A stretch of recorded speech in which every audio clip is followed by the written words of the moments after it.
et bienvenue dans cette nouvelle vidéo spéciale 3 recettes que l'on fait que en hiver. Je sais même plus le titre de la vidéo. 3 recettes que l'on ne fait qu'en hiver. Donc ce sont 3 recettes évidemment de saison, 3 recettes réconfortantes, cocooning, gourmandes, riches en légumes aussi et en fruits. Donc moi je vais vous proposer une recette de soupe au poulet. Donc ça c'est une recette que notre maman fait très souvent à nos filles quand nos filles déjeunent chez elles la semaine. C'est une recette qui permet de faire très facilement manger de la soupe aux enfants et aux grands adultes comme moi. J'adore cette soupe. Isadora ensuite vous partagera une recette de lasagne aux légumes qui a été un hit même auprès de Mathieu qui est un vrai viandard. Donc il a adoré cette recette, donc vraiment top top top. Et ensuite on se retrouvera pour une recette de pommes rôties au four façon tarte aux pommes. Vous allez voir, c'est tuerie.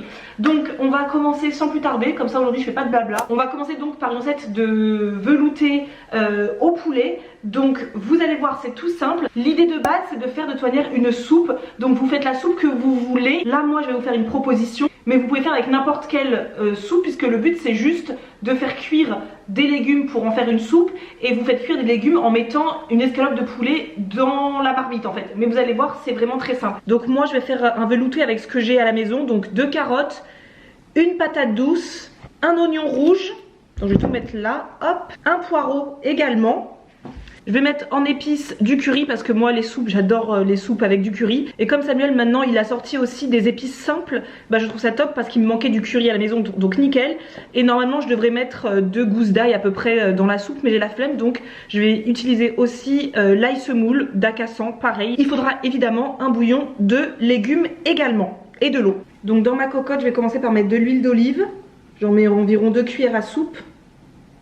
Et on va venir couper les légumes grossièrement, hein, puisqu'après ils vont être mixés, donc pas besoin d'être minutieux pour cette étape là.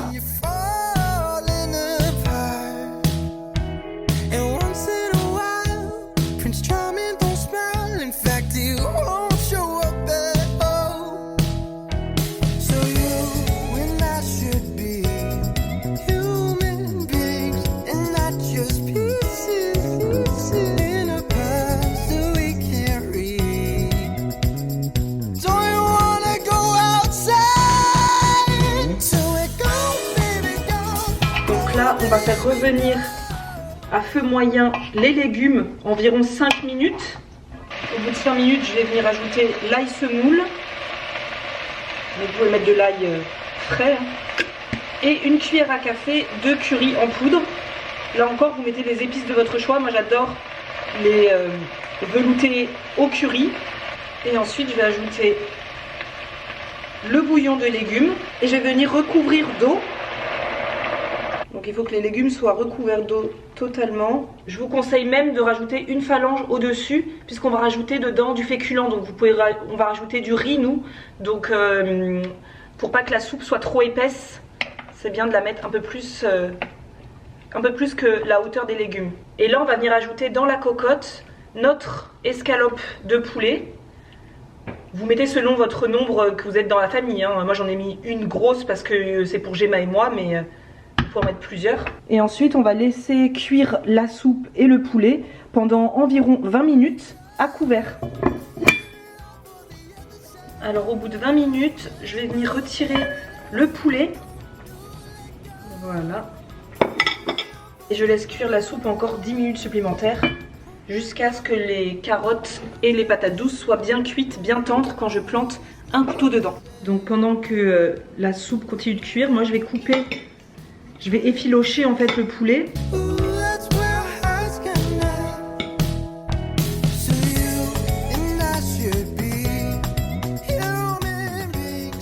La soupe est prête, je vais venir la mixer dans mon blender. Vous pouvez utiliser un mixeur plongeant, hein, comme vous voulez. Là, à cette étape, 2 solutions s'offrent à vous.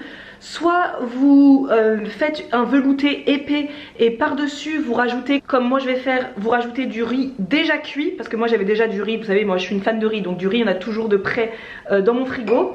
Soit vous faites comme ma mère, vous faites une soupe plutôt liquide Donc vous mettez quand même beaucoup de bouillon à l'intérieur de votre blender. Faites une soupe assez liquide et dedans vous rajoutez des pâtes, donc les pâtes que vous voulez. Ma mère elle utilise des vermicelles, voilà, des pâtes vermicelles. Nos filles adorent ça, donc c'est au choix. C'est pour ça qu'il faut beaucoup d'eau si vous ajoutez des pâtes, parce que les pâtes elles vont forcément absorber l'eau. Et si vous mettez pas assez d'eau, vous allez vous retrouver avec une purée. Donc voilà, c'est au choix. Moi aujourd'hui je préfère manger du riz plutôt que des pâtes, mais la dernière fois je l'avais fait avec des pâtes. Il faut juste que la soupe doit être assez liquide pour les raisons que je viens de vous expliquer.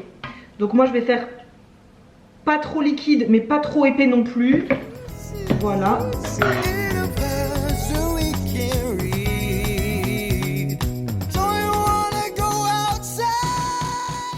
Donc la soupe est prête. On va venir la dresser dans 2 bols ou 2 assiettes creuses comme moi. Et donc là on va venir ajouter le poulet par dessus. Le poulet effiloché. Moi je vais ajouter du riz par dessus, mais si vous vouliez mettre plutôt des pâtes, eh bien il faudrait remettre la soupe dans la marmite et mettre une poignée de vermicelle par exemple. Et vous laissez cuire 2-3 minutes. Je vais finir par un petit peu de crème de coco, ça c'est optionnel mais je trouve que c'est joli et puis ça ajoute un truc en plus. Et on termine par un petit peu de coriandre, ça c'est vraiment la différence, la truc qui fait toute la différence. Mais ce ne sont que des propositions évidemment, vous faites comme vous voulez. Et voilà c'est pour cette soupe au poulet, une soupe repas on va dire. Donc c'est un repas très complet et qui est absolument délicieux, bien réconfortant. Je vais vous montrer également le bol que je vais servir à Gemma parce qu'elle va pas manger évidemment dans une grande assiette. Donc pour Gemma ce sera exactement la même chose sauf que c'est dans un petit bol, voilà son petit bol. Et je lui ai pas mis de coriandre fraîche parce que ça je sais qu'elle n'aimera pas du tout avoir des feuilles dans son assiette. En revanche elle adore la coriandre surgelée, donc je lui ai mis un peu de coriandre surgelée et ce sera eh bien, son dîner ce soir. Et ça c'est typiquement le genre de repas qu'elle aime beaucoup puisque la soupe ça fait plus un repas, c'est comme une sauce en fait, plus que juste une soupe comme ça qu'elle aime moins maintenant alors qu'avant elle adorait ça. Pour rappel ma fille a 2 ans et du coup ce sera son dîner ce soir.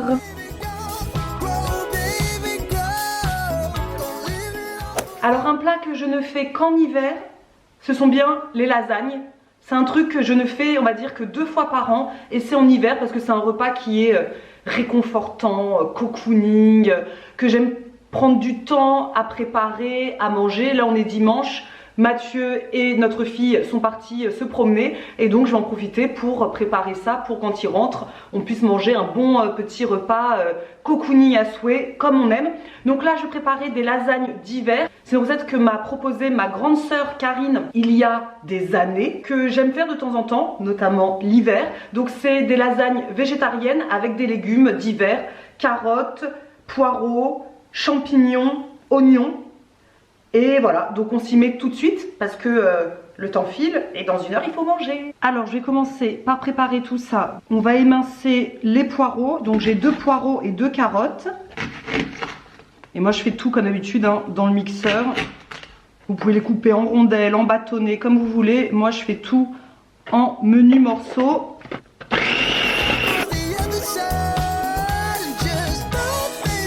Et je vais tout mettre au fur et à mesure dans ma cocotte avec un filet d'huile d'olive.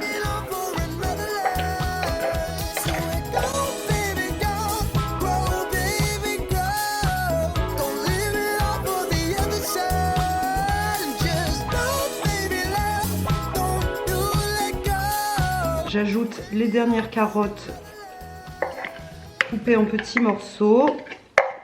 Et on va pouvoir porter ça sur le feu, laisser cuire quelques instants avant d'ajouter nos tomates concassées. J'en ai plus, donc je vais utiliser des tomates, en coulis, tout simplement. Ce serait sûrement mieux avec des tomates concassées, mais j'en ai plus. Je m'en suis rendu compte ce matin, donc on est dimanche, donc tant pis. On va faire avec ce qu'on a sous la main. Allez, au feu.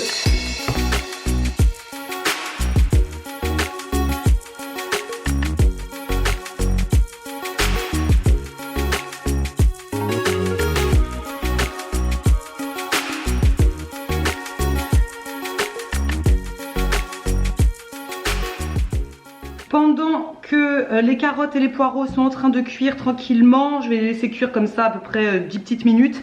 Je vais m'occuper de mon oignon qu'on va également émincer. Là j'ai 200 g de champignons qui sont déjà coupés puisque j'en avais coupé hier. On a fait du poulet à la crème hier et aux champignons.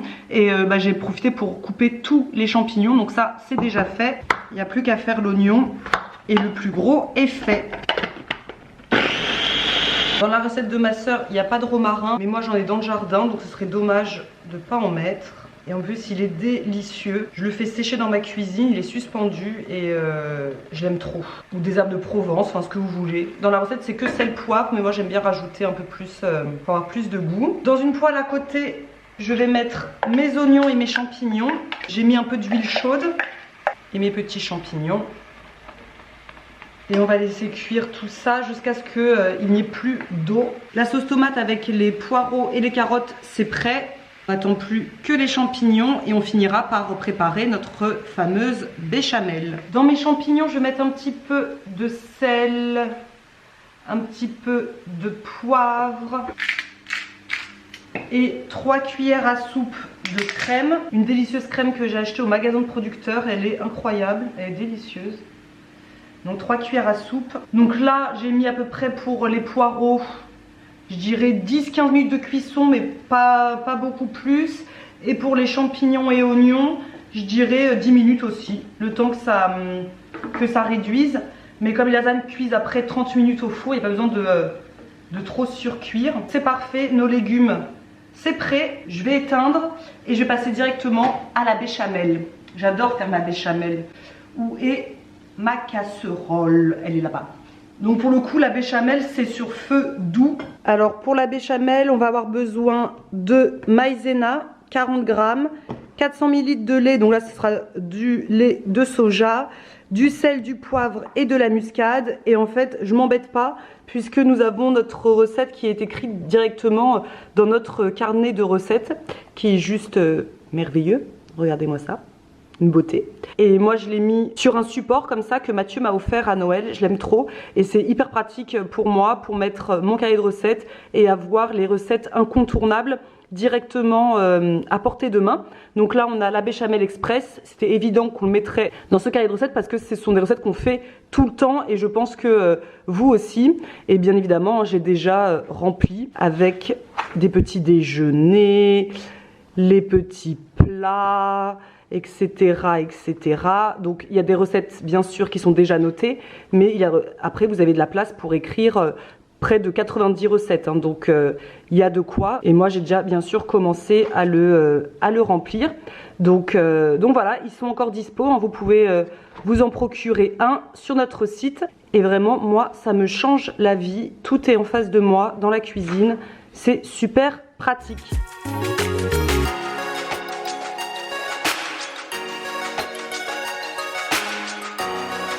J'ai commencé par délayer ma maïzena avec un tout petit peu de lait pour pas que ça fasse de grumeaux. Je verse et je vais ajouter mes 400 ml de lait.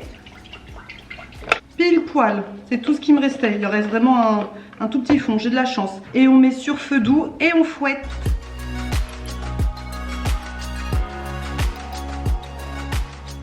Voilà, ça commence à devenir bien onctueux, c'est super, comme on aime. Donc je vais pouvoir ajouter sel, poivre, muscade et faire le montage de nos lasagnes.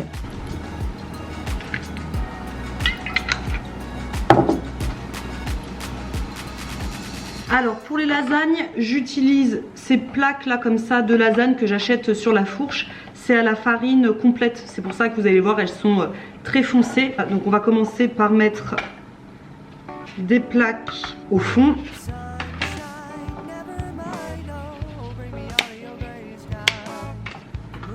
Voilà, on va mettre un petit peu de béchamel. Je vais mettre du fromage. Donc là j'ai un reste de gruyère, donc je vais mettre un petit reste de gruyère. La moitié des champignons. On remet des feuilles de lasagne.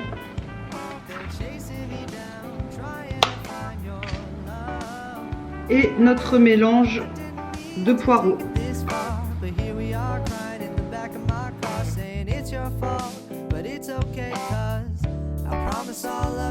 De la mozzarella râpée.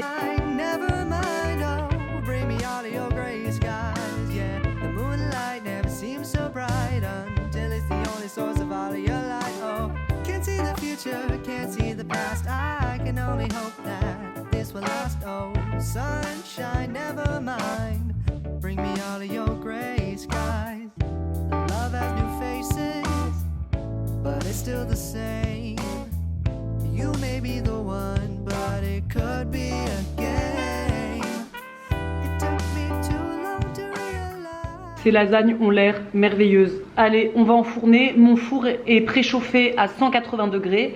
On va enfourner pendant 25 à 30 minutes, on va voir, mais moi ça va être bien 30-35 minutes parce que comme c'est des lasagnes au blé complet, c'est un peu plus long à cuire, mais ça a l'air divin.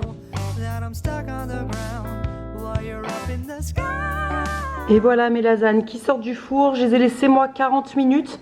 J'ai pris un couteau et j'ai plongé dedans pour savoir si c'était bien moelleux au bout de 25 minutes, mais non, c'était pas assez. Donc j'ai mis bien 40 minutes. Et là, ça sort du four. Ils vont bientôt rentrer là d'ici 2-3 petites minutes. Donc juste le temps de mettre les pieds sous la table. Alors pour la troisième et dernière recette, on va préparer des pommes au four façon tarte aux pommes. Vous allez voir, c'est une recette toute simple qu'on avait déjà partagée. Enfin, c'est Isadora qui avait partagé cette recette il y a plusieurs années sur cette chaîne YouTube. La dernière fois je suis retombée sur cette vidéo et j'ai fait I need to do it right now. Oui, parce que quand j'ai faim je deviens bilingue.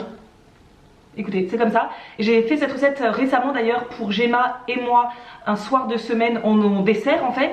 Et elle a tellement aimé, elle a fait que dire c'est bon maman, c'est bon maman. Donc je pense que je vais lui faire très plaisir quand elle va revenir ce soir et qu'elle va voir que je lui ai préparé à nouveau des pommes au four façon crumble. Donc vous allez voir, c'est vraiment d'une simplicité enfantine, comme toutes nos recettes d'ailleurs depuis 6 ans maintenant. Pour cette recette, on va avoir besoin de 2 pommes. Moi j'en prends 2, mais vous pourriez en prendre 2, 3, 4, 5. Tout dépend combien vous êtes dans votre famille. On va avoir besoin d'un petit peu de beurre également. Je vais également mettre dans mes pommes un petit peu de flocons d'avoine et un petit peu de poudre d'amande. C'est totalement optionnel, mais ça rajoute quand même cette petite... ce petit côté hyper gourmand, le côté tarte aux pommes. Si vous ne mangez pas de flocons d'avoine ou que vous n'en avez pas, vous pouvez utiliser que de la poudre d'amande ou de la poudre de noisette. Si vous n'avez pas de poudre d'amande, vous pouvez mettre que du flocon d'avoine. Moi c'est vraiment parce que j'aime le mélange flocon d'avoine amande, mais c'est totalement selon ce que vous avez et selon ce que vous aimez. Je vais ajouter également quelques épices. Là pareil, moi je vais utiliser les épices tarte aux pommes d'Acassan, mais vous pouvez tout à fait mettre que de la cannelle, de la vanille, enfin ce que vous voulez. Avec les pommes, la cannelle c'est quand même le mariage parfait. Et est-ce que je rajoute un petit peu de sucre? Oui. Et je vais rajouter un tout petit peu de sirop d'érable. Là c'est pour pousser la gourmandise à son max. C'est vraiment un tout petit peu. La dernière fois j'ai fait 100 sirop d'érable et ça fonctionne très bien. Là voilà, je me dis je vais aller jusqu'au bout ce soir parce qu'il fait vraiment froid en ce moment. Donc on va se faire plaisir. On va tout simplement venir évider la pomme en retirant son centre. Moi je laisse la peau parce que ce sont des pommes qui viennent d'un petit producteur qui fait de l'agriculture raisonnée. Et puis c'est dans la peau de la pomme que se concentre quand même la majorité des vitamines et tout, donc c'est important. Mais vous pouvez tout à fait, si vous n'aimez pas la peau de la pomme, enlever la peau, l'éplucher quoi. J'enlève délicatement le centre. Voilà. Et j'enlève les pépins du fond. Donc voilà, le plus dur de la recette est fait. On va venir prendre un plat, voilà un plat à gratin. Moi c'est un tout petit plat à gratin que j'ai acheté chez Emmaüs. Il est pas trop mignon, franchement j'aime trop. Donc c'est parfait juste pour 2 pommes. Voilà, je vais les placer à l'intérieur. Une fois qu'elles sont placées à l'intérieur, je vais venir les garnir. Donc je vais commencer par mettre un petit peu de beurre. Ça c'est optionnel aussi, mais ça ajoute quand même de la gourmandise. Vous pouvez très bien les faire comme ça, juste avec un petit peu de cannelle par-dessus. Mettre un petit fond d'eau au fond du plat et mettre au four. Hein. Ça c'est très bien aussi, c'est très sympa, c'est simple. Mais si on veut quelque chose d'un peu plus gourmand et réconfortant, et ben on va mettre... Je mets une demi-cuillère à café de beurre. Hein. J'en mets pas beaucoup. Je vais venir ajouter... Je vais mélanger en fait la poudre d'amande et les flocons d'avoine. Et je vais venir ajouter à l'intérieur.